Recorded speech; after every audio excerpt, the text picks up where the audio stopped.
Traffic వల్ల ఇప్పటికే చాలా లేట్ అయింది. మీటింగ్ ఎంత ఇంపార్టెంటో తెలుసు కదా, చాలా టెన్షన్గా ఉంది నాకు. టెన్షన్గా ఉంది కదా, నువ్వు కాఫీ తాగుతావు, నేను దమ్ కొట్టి వస్తా. యాక్చువల్లీ నాకన్నా నువ్వే ఎక్కువ టెన్షన్ పడుతున్నావు వరుణ్. తెలుస్తుందా? బాగా నవ్వకం అదా.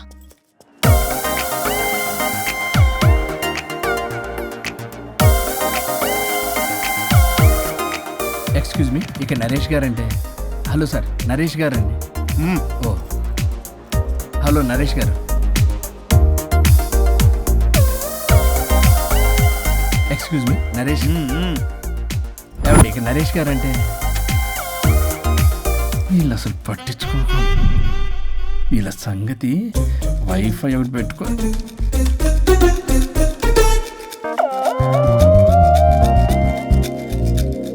వైఫై నీకు వస్తుందా? నీకు వస్తుందా? రావట్లేదు. ఓ షిట్, వైఫై రావట్లేదు. ఎవరైనా ఏదైనా చేయండి ప్లీజ్. ఓ గేమ్ ఫైనల్ స్టేజ్ లో ఉంది. ఎవరన్నా కాల్ చేయండి, స్టాక్ మార్కెట్ పడిపోతుంది. ఆఫీస్ లో ఏసీ లేకపోయినా పర్వాలేదు కానీ వైఫై లేకపోతే ఐ కాంట్ ఇమాజిన్. ఇక్కడ ఎవరికి రెస్పాన్సిబిలిటీ లేదా? నెట్ ఆగిపోయి 5 నిమిషాలు అవుతుంది. అయితే చచ్చిపోతారా? ఆక్సిజన్ లేకపోతే చస్తారని తెలుసు, ఇంటర్నెట్ లేకపోతే చస్తారని నేను ఇప్పుడే చూస్తున్నాను. అసలు మీరు ఎంతలో ఎడిక్ట్ అయ్యారేంటి? ఇలా ఇంటర్నెట్ మైలో పడే మీరు చేయాల్సిన పని 3 గంటలు కాకుండా 8 గంటలు, అంటే దాదాపు 3 రోజులు.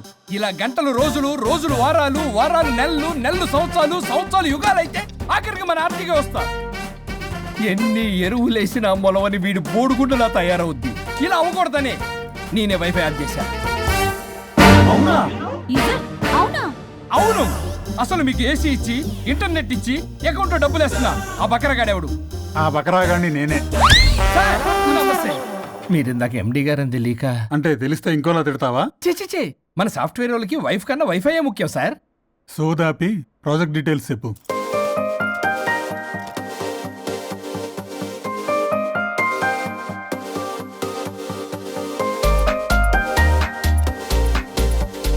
Good, we are doing this project. Thank you sir. Thank you so much sir.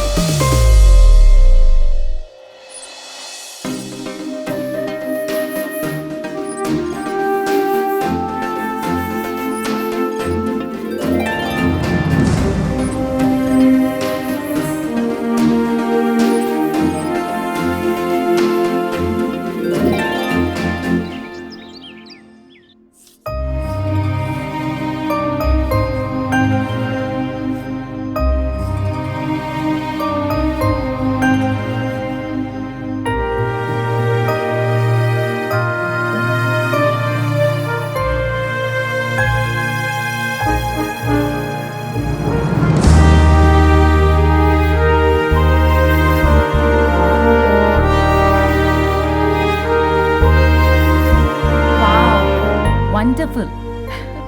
Indian tradition designs చేయడంలో నీ టాలెంట్ ప్రూవ్ చేసుకున్నావు పల్లవి. ఈసారి అవార్డు డెఫినెట్ గా నీకే. అవార్డు రావాలంటే ముందు ఇండియన్ బ్రైడల్ ఫ్యాషన్ వీక్ లో పార్టిసిపేషన్ ఛాన్స్ రావాలి కదా మేడం. ఈసారి నువ్వు డెఫినెట్ గా పార్టిసిపేట్ చేస్తున్నావు, నాది guarantee. Thank you so much. Okay, నువ్వు డిజైన్స్ అన్ని రెడీ చేసుకో, నేను అదే పనిలో ఉన్నా. రెడీ అవ్వగానే మిమ్మల్ని పిలుస్తా first. Okay, see you soon. Maggie, ఏం చూస్తున్నావు మ్యాగీ? మేడం, ఆ అప్పర్ లేయర్ కట్ ని కొంచెం లోడన్ చేస్తే బాగుంటుంది. నేను నెక్స్ట్ డిజైన్స్ కి ఫ్యాబ్రిక్ సెలెక్ట్ చేస్తా, నువ్వు ఆర్డర్ చేయాలి. ఆ వర్క్ చూడు ముందు. హలో, ఎక్కడ బయలుదేరావా? 10 minutes లో స్టార్ట్ అవుతా. ప్లేస్ ఎక్కడో తెలుసుగా. మనం రెగ్యులర్ గా కలిసే రెస్టారెంట్ ఇక. చెప్పడం మర్చిపోయా, మీటింగ్ సక్సెస్, ప్రాజెక్ట్ మనకే. Oh good news, Indian bridal fashion show confirm. Thank you. ఒక 10 minutes లో అక్కడ ఉంటా. వరుణ్ నాకు ఫోన్ చేశాడు, ప్రాజెక్ట్ ఓకే అయిందని. పల్లవి కూడా నాకు ఫోన్ చేసింది, ఫ్యాషన్ షో ఓకే అయిందని. వీడెక్కడా? అదిగో వచ్చాడు. హే వరుణ్, హాయ్ రా. ఎరా ఒక్కడే వచ్చావా? Hello madam. పల్లవి ఏది? పల్లవి జేబులో. అదిగో వచ్చిందిరా.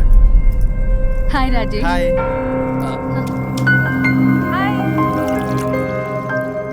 పల్లవి డార్లింగ్, మాకున్న అర్జెన్సీ కూడా లేదు మీకు, ఇలా అయితే ఎలా? ప్రతి దాంట్లో అర్జెన్సీ అయ్యారా? చెప్పిన మాట అసలు పట్టించుకోదు. నువ్వు సర్ది చెప్పాలి కదరా, తనకేది ఇష్టం అది చేస్తే తను హ్యాపీ కదా. నేను హ్యాపీగా ఉంటే అస్సలు చూడలేడు, ఇంకా హ్యాపీగా ఉంచడానికి ఏం చేస్తాడు?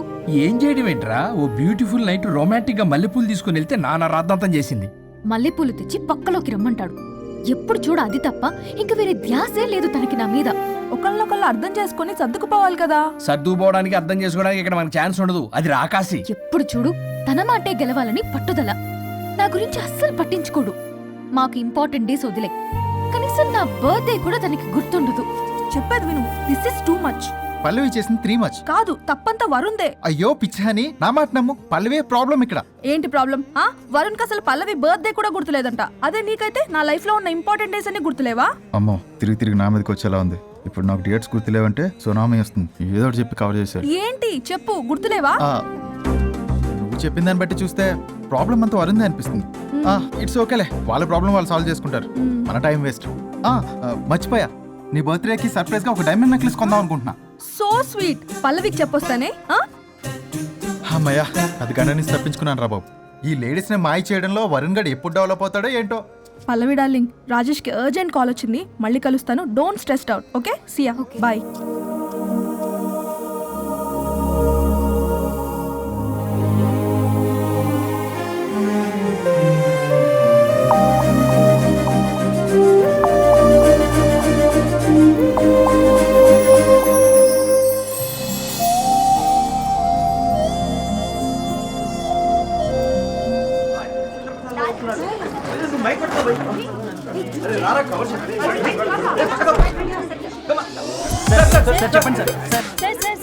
వన్ బై వన్ రండి అమ్మా. Use space god damn it.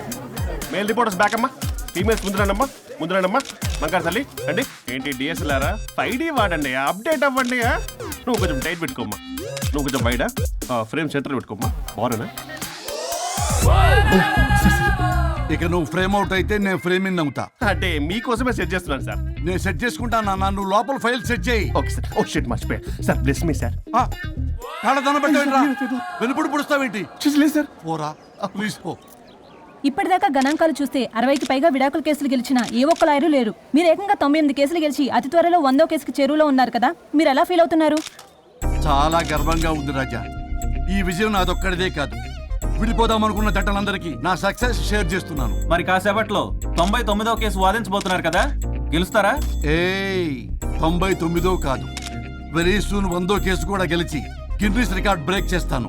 Once నే కేసు టేకప్ చేస్తే ఆ భగవంతుడు కూడా ఆపలేడు. శిష్య రెడీయేనా? అంతా రెడీయే సార్. కానీ ఇంకా కానీ ఏంటి శిష్య? అది మన డివోర్స్ కేసు క్లయింట్ సుబ్బారావు గారి వైఫ్ చాలా బాధపడుతుంది సార్.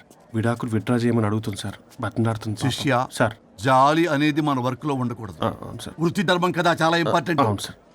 సార్, సుబ్బారావు గారి వైఫ్. నమస్కారం అమ్మా. నమస్కారం సార్. అప్పుడేదో ఆవేశంలో ఆయన చేసిన పని నచ్చక విడాకులు తీసుకోవాలి అనుకున్నాను. కానీ ఇప్పుడు నా పాప భవిష్యత్తు నాశనం చేయకూడదని విడాకులు వద్దు అనుకుంటున్నాను.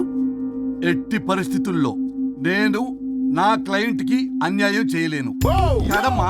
మీరే విడిపోతాం, విడాకులు కావాలి ఇన్నన్నారు అన్న తర్వాత మళ్ళీ కలిసి ఉంటాం, మళ్ళీ హ్యాపీగా ఉంటాం. హౌ కెన్ ఇట్ పాసిబుల్ తల్లి? సాధ్యం కాదు తల్లి. శిష్య సార్ సార్ సార్ ఆమెను చూస్తుంటే చాలా బాధగా అనిపిస్తుంది సార్. ఒకసారి ఆలోచించండి సార్ ప్లీజ్. ఒక పని చేయి శిష్య సార్. ఆ అమ్మాయికి వెంటనే నేను విడాకులు ఇప్పిస్తా. అంతే, వెంటనే దాన్ని నువ్వు పెళ్లి చేసుకో. మళ్ళీ విడాకులు కావాలని వచ్చాయి, అది కూడా నేనే వాదించేసి విడాకులు ఇప్పించేసి సెంచరీ పూర్తి చేసుకుంటా. Sorry sir. ఇలాంటి సెంటిమెంట్ నా దగ్గర మళ్ళీ రిపీట్ అయిందంటే మంత్లీ నీకు జీతం వస్తుంది కదా, కట్ చేసి పారేస్తా. Sorry sir. Okay, sorry sir. Your honour,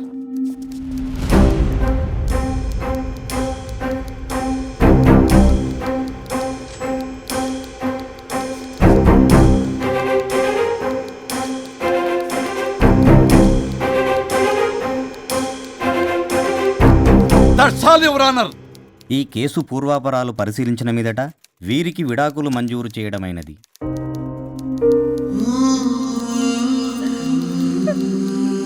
బంగారం, కేసు గెలవకుండా ఎలా ఉంటానో గెలిచాను.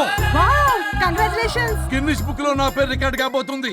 100వ కేసు ఆల్రెడీ ఒక జంట మన ఆఫీసులో వెయిట్ చేస్తుంది.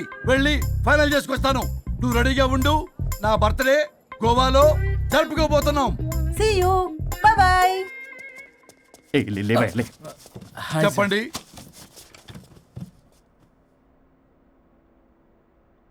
పర్లేదు చెప్పండి. నాకు విడాకులు కావాలి సార్. నాకేమన్నా మా విడాకులు కావాలా? నాకు విడాకులే కావాలి సార్. ప్రాసలు వద్దండి, ప్రాబ్లమ్స్ చెప్పండి. ఎర్రగా బుర్రగా ఉంది, తెలివైన అమ్మాయి కదా అని ప్రేమించాను సార్. ఇంట్లో వాళ్ళు కాదని పెళ్లి చేసుకున్నాను. అప్పటికి మా నాన్న ఏమన్నాడు తెలుసా సార్? ఏమన్నాడు? నానా చెప్పు. నాన్న చెప్పు. అంకుల్ చెప్పండి. ప్రేమించి పెళ్లి చేసుకోవడం మన ఇంట్లో వంటలేదు. నువ్వు అమ్మాయిని కనుక పెళ్లి చేసుకుంటే నా యావదాస్తిని నా తమ్ముడు కొడుకైన బుల్లెపై పేరు రాసి పారేస్తాను. వామ్మో, ఈ ఆస్తి గొడవలు నాకొద్దు అన్నయ్య. పెద్దనాడు చెప్పిన మాట విను. ఆంటీ సైలెంట్ గా ఉన్నట్టుంది, మీకు సపోర్టా? అమ్మా అమ్మా చెప్పమ్మా. మీ నాన్న మాట ఎప్పుడైనా నేను చెబుతాటేనా? ఆయన మాటే నా మాట. ఆంటీ తానా తందన బ్యాచ్ అనమాట. మా మమ్మీ కూడా అంతే. వాళ్ళు ఎంత వద్దన్నా ఆఖరికి హరిహరాదులు అడ్డు వచ్చినా గానీ నేను ఈ అమ్మాయినే పెళ్లి చేసుకుంటాను భీష్మించి కూర్చున్నా సార్. ఈ హరిహరాదులు ఎవరు, వాళ్ళ పేర్లు, ఆధార్ కార్డ్ నంబర్ ఇస్తే భీష్ముడికి వాళ్ళకి సంబంధం ఏంటో చెప్తే సార్ సార్ వాళ్ళు ఎవరో నాకు తెలియదు సార్. నేను ఏదో ఫ్లోలో చెప్పాను. నేను ఫ్లోలో రాశాను సార్. నేను కూడా మా అమ్మా నాన్నల్ని కాదని వీడితో బయటికి వచ్చాను. మా నానమ్మ అసలు ఏమన్నారో తెలుసా సార్? ఏమన్నారు? నానమ్మ నానమ్మా. గ్రానీ. సార్ చెవుడు. ఒసే నాయనమ్మా. తల్లి, ఈడొచ్చిన పిల్ల గడప దాటి వెళితే నిన్నే కాదు, నిన్ను కనీ పెంచిన తల్లిదండ్రులు కూడా ఈ లోకం దుమ్మెత్తిపోస్తుంది. అయినా ముక్కు మొహం తెలియని వాడితో ప్రేమ పెళ్లి ఏమిటమ్మా? ఆహా, నాకు అతని ముక్కు మొహం మూతి కూడా తెలుసు. నేను చేసుకుంటా అతనే చేసుకుంటా అని ఇతనితో వచ్చేసి పెళ్లి చేసుకున్నాను సార్. కానీ ప్రేమ పెళ్లిలు 100% సక్సెస్ అవ్వవు అనేది ప్రూవ్ చేశాడు. ఇంట్రెస్టింగ్. ఏం చేశాడు? ఏవని చెప్పాలి, ఎన్నని చెప్పాలి. ఇతను సాడెస్ట్, బైపోలా, పొసెసివ్, సైకో. చూసారా సార్, నాకు ఫిజిక్స్ రాదని ఏదేదో చెప్తుంది. ఫిజిక్స్ కాదయా, మ్యాథమెటిక్స్. ఒరే ఇది కెమిస్ట్రీ రా. ఇతనే ఓ మిస్టరీ. అసలు మీ పెళ్ళి ఎప్పుడైంది? August 15th sir. 17th sir. అదే అంటే ఆగస్ట్ 10 హాలిడే కదా సార్. దాని తర్వాత 2 days డేట్ ఇచ్చారు సార్. చూసారా సార్, పెళ్లి రోజే గుర్తులేనోడికి పెళ్ళాం ఏం గుర్తుంటుంది? అసలు ఇతనికి నా ఫోన్ నంబర్ కూడా గుర్తుండదు సార్. నాకెందుకు తెలియదు సార్? చెప్పు. 98490 కాదు 9840099. 98499 మొత్తం 10 నంబర్లు ఉంటాయి. మీరు ఇలా టెన్షన్ పెడితే ఎలా చెప్పాలి సార్? పెట్టాలా చెప్పు. మీరు ఎన్నిసార్లు అడిగినా ఇదే రిపీట్ చేస్తాడు. దాని నంబర్ మాత్రం నాలుక మీదే పెట్టుకున్నాడు. అంటే దివ్య నెంబర్ ఫ్యాన్సీ నెంబర్ సార్. ఇంతకీ దివ్య ఎవరు? కలీగ్. దాని మాయలో పడ్డాకి నన్ను నెగ్లెక్ట్ చేస్తున్నాడు. అంతేనా? నీకు 100 సార్లు చెప్పేస్తాను నా ఫ్రెండ్ అని. హలో, ఫ్రెండా కలీగా? మా సార్ క్లారిటీ కావాలి. కొలీగ్ లాంటి ఫ్రెండ్ సార్. ప్రేమించినప్పుడు 100 కబుర్లు చెప్పాడు కానీ పెళ్ళైన నెక్స్ట్ డే నుండి పట్టించుకోవడం మానేశాడు. తలనొప్పి వచ్చినా తగ్గుతుందిలే అంటాడు కానీ ఏమి చేయడు. అసలు తలుంటే కదా సార్ తలనొప్పి రావడానికి. సరే తలనొప్పి వచ్చింది హాస్పిటల్కి వెళ్దామంటే రాదంట సార్. వాడు ఎవడో లైవ్ లో గాలి డాక్టర్ అంట. వాడికి ఫోన్ చేస్తుంది. వాడు తగ్గిందా అంటే తగ్గిందంట. నన్ను కూడా అలా చేయమంటే నేను ఎలా చేయాలి సార్? అసలు కూర్చొని ఇది పడుకోని ఇది ఊపిరి కూడా పీల్చుకొని సార్. ప్యాకెట్లు సిగరెట్లు కాలుస్తాడు.